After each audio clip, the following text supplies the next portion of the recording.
जिस सुपरस्टार को है हिट पे हिट देने की आदत, कोई ऑक्सीजन नहीं। आ रहे हैं नए गाने लेकर खेसारी लाल यादव।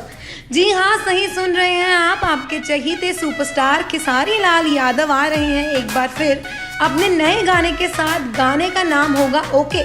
हम जानते हैं आप यही सोच रहे हैं कि कब होगा ये गाना रिलीज, तो बता दें कि ये गाना आप सबके बीच में होगा 14 अक्टूबर को। इस धमाकेदार गाने के बोल लिखे हैं आशुतोष तिवारी ने और म्यूजिक है साजन मिश्रा का। तो हो जाइए तैयार, क्योंकि हमें है यकीन कि इस गाने को सुनते ही आप भी कहेंगे ओके।